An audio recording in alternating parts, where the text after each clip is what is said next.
British Antarctic Survey ships are familiar visitors to Falklands shores as they make their long journeys to and from the Antarctic, and the newest of these polar research ships is no different.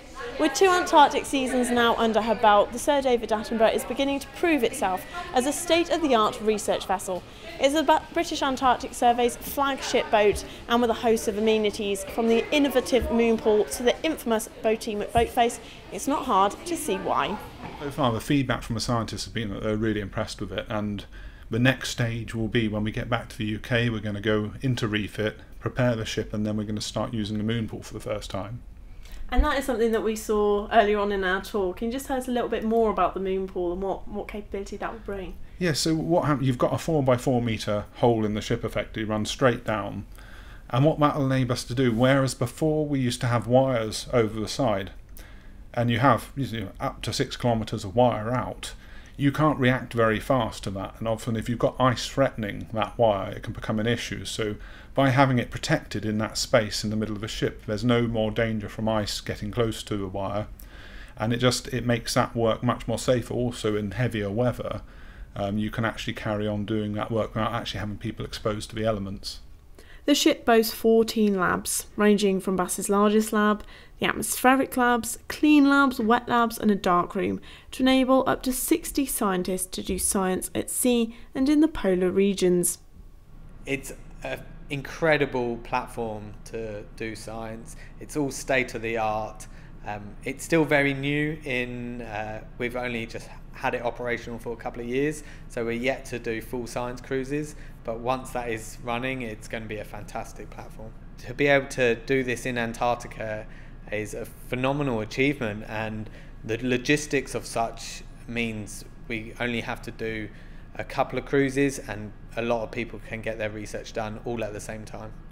It's easy to forget that you're on board a ship, and difficult to imagine when in port what it must be like in the rough seas down south.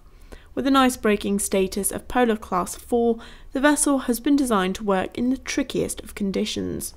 So we've got things like electronic chart systems and radars. We've got very fancy echo sounds that can go all the way down to thousands and thousands of metres of water.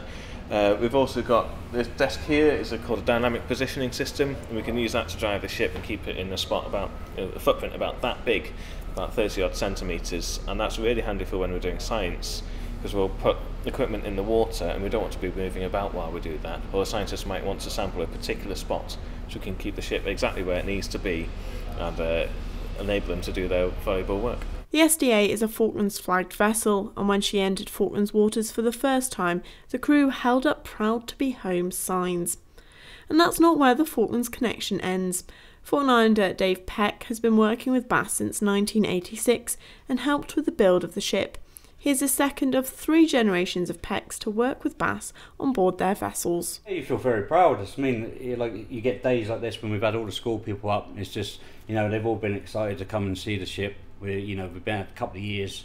This is our second trip down, so yeah, you're all very proud to be, part of it. And what are you looking forward to in the future, sort of helping with on board this vessel? Mainly the science. So we do as best as we can for the Antarctic, logistics, people at the base, helping them as well. So we do 2 jobs at once with the one ship, and just help them get the best of what we can and help the environment whenever we can. The SDA is still at the very start of her expected 25-year career with BASS, and as the first polar science trials were completed, it leaves the team with big hopes for the future. One of the original things you do is go through a shakedown period, and I think we're coming towards the end of that, so it's been really nice to actually see her finally taking on her full potential.